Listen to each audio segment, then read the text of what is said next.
suis chez Jean-Christophe Janine, connu aussi comme Tito. J'ai cru comprendre que c'est votre lieu de travail très souvent pour The Rock Lab et tous vos projets. Et j'ai sollicité cette rencontre pour qu'on parle de ton premier EP et du concert de lancement absolument magnifique auquel on a assisté le 14 mai dernier. Et voilà.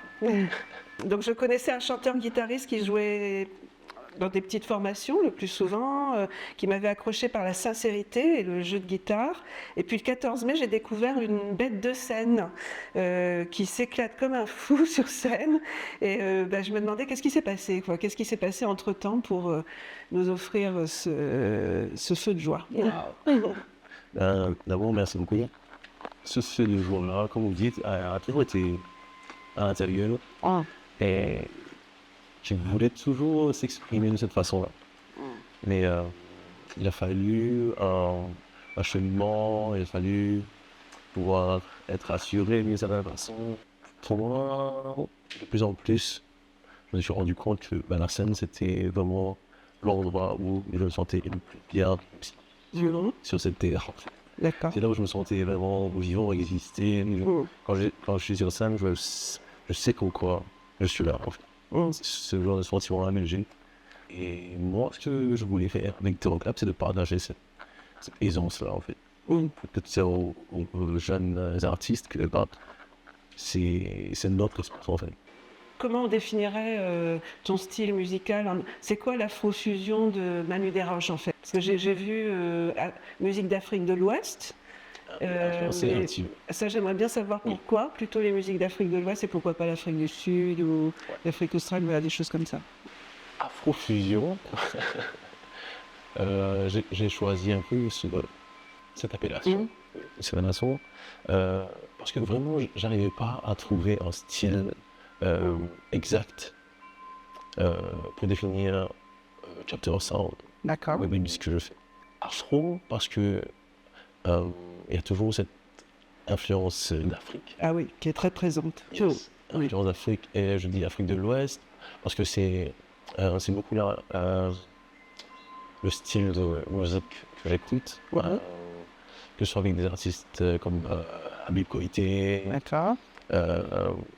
Salif Keita, et pas mal d'artistes en commun, mais des musiciens aussi, des musiciens de la Kora, qui jouent avec des guitaristes qui a ce son et de blues d'Afrique de l'Ouest. Ça me touche. Ok. Il y a la musique, enfin il y a un peu toutes les influences que j'ai eues ici à Maurice, influence indienne, influence mauricienne même, le Sega, et après tous les styles que j'ai pu écouter, le jazz un peu. Donc c'était un petit peu un cocktail de tout ça en fait, des moments d'émotion, des moments de faiblesse. C'est ces deux choses qui m'inspirent à écrire. Par exemple, Yama.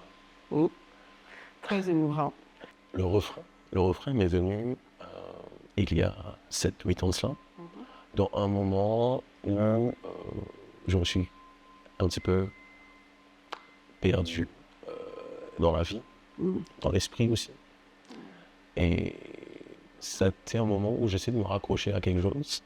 Et cette mélodie-là, Donc la mélodie et les paroles.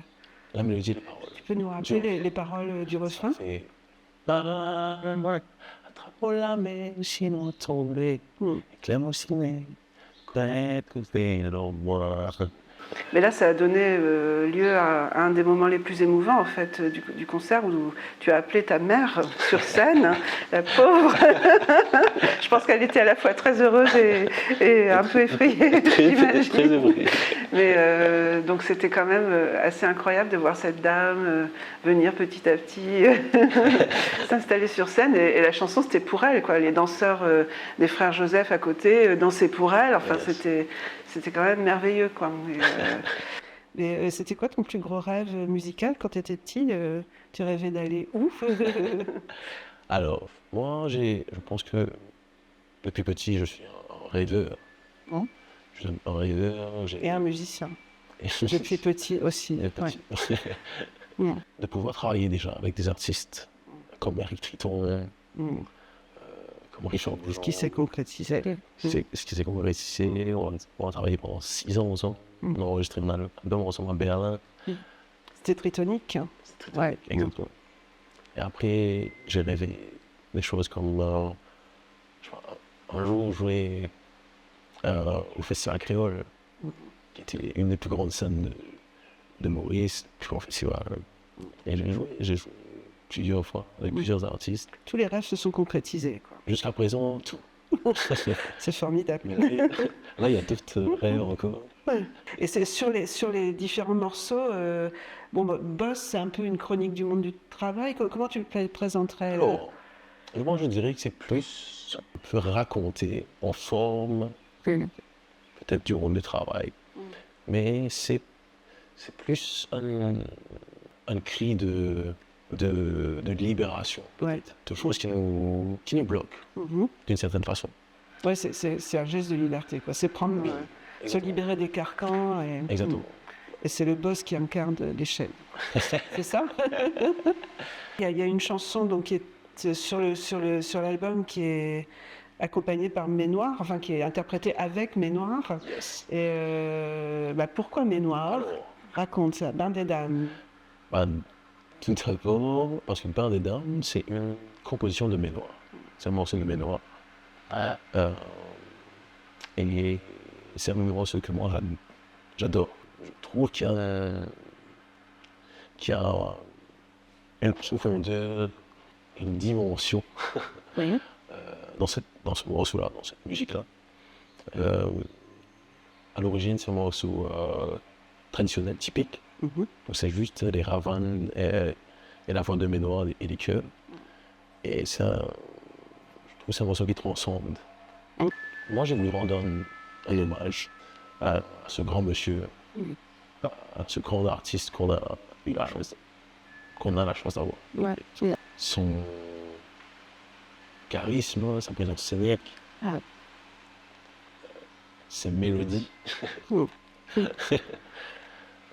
C'est un très très grand artiste. Donc lors de ce concert de lancement et puis aussi pour la confection de cet album, tu t'es entouré de musiciens hors pair. C'est quand même tous des grands musiciens. Est-ce que tu pourrais un peu nous présenter ton équipe et nous dire ce qu'ils représentent pour toi en fait dans ta vie, quoi. Quel rôle ils ont joué Alors moi je vais commencer par le batteur et aussi l'ingénieur son. J'ai travaillé avec moi sur la réalisation de l'album. Jalil Oubani. Jalil, moi, c'est un artiste que j'ai suivi moi depuis que je suis petit. Mais c'est un des plus grands batteurs qu'on a eu avec Maurice. Et aussi un très très très bon oreille musicale. Très bon arrangeur aussi. Très bon arrangeur, ingé son, musicien complet. Pour moi, Jalil, c'est un grooveman, rythmicien, on est gars les plus solides en termes de rythmique. C'est un métronome, c'est un supporteur. Il ne laisse tomber personne. Il tient un concert du début jusqu'à la fin. C'est un gars très, très, très focus aussi. Donc on peut compter sur lui sur scène. Il y a l'autre pilier de la basse, l'autre pilier du groove, et des notes aussi, qui est monsieur Steve Devon, avec qui j'ai la chance de travailler aussi depuis pas mal de temps. Steve Devon aussi, c'est un de mes bassistes préférés, parce que moi aussi je joue que de basse. Et je suis fan aussi de grands bassistes musiciens, comme Steve. Steve, pour moi, c'est toujours un master. Le musicien qui assure, pas de fausses notes, pas de très rare, qui peut se passer un truc. Genre moi, jusqu'à présent, ça fait 5 ans que je joue avec lui. Mais j'essaie de le voir, pas dans le morceau, pas dans le... C'est un très très très très grand musicien. Cette EP a donc été produite par The Rock Lab. Donc ça, c'est le studio que tu as créé avec Jean-Christophe Janine, dit Tito, je ne sais pas. Oui, c'est la boîte de production. Oh. Mais qui fait aussi de la formation musicale, si j'ai bien compris. Oui, on a fait... Alors déjà, pourquoi ça s'appelle The Rock? Parce que c'est pas que du rock. Non, de rock parce que des roches. Ah oui. On avait fait de rock. D'accord. Mais en même temps, ça faisait aussi rock parce qu'on voulait emmener quelque chose de solide dans la structure et solide dans tout ce qu'on essaie de faire. Et des rock lab, lab parce que c'est aussi un laboratoire d'expérience et de composition, d'expérience d'arrangement. Moi, j'ai toujours aimé travailler avec d'autres artistes, que ce soit arranger leurs morceaux, travailler sur leur composition, sur leur création. Ça, c'est toujours un truc qui me tenait à cœur. Aussi, il voulait créer une rock lab en tant que boîte de production pour pouvoir produire la musique. Commencer par produire la musique et après pouvoir produire la musique d'autres artistes. Comment est-ce qu'on fait pour produire de la musique? C'était un peu ma première expérience en tant que producteur.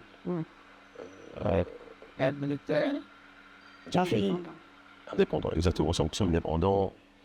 Mais bien sûr, on a eu des aides et des supports avec pas mal de personnes. Mais dans tout ce qui est la réalisation, la production, on travaille, moi et Jean-Christophe. Et c'est une bonne expérience, je trouve. Moi, j'ai un très grand rêve. Il y a quelque chose qui nous drive un peu d'une certaine façon, c'est d'avoir un peu la reconnaissance du travail qui est fait. Qui est fait, hein? C'est les Grammy. Ah oui. Ça, c'est un rêve du ciel, d'une certaine façon. J'ai toujours été attiré par cet événement, cette célébration de grands artistes, de grande musique, des grands artistes mauriciens. Un des seuls artistes mauriciens qui a un Grammy Award, c'est bien Lynn Lemart, et qui est un idole d'une certaine façon de musicien européen. Et moi, je me suis dit, pourquoi pas, peut-être un jour, que l'île Maurice soit reconnue en termes de musique du monde dans les Grammy Awards. Peut-être c'est un des goals que j'aimerais achieve dans les années à venir. Vivons qui se concrétise. Merci beaucoup.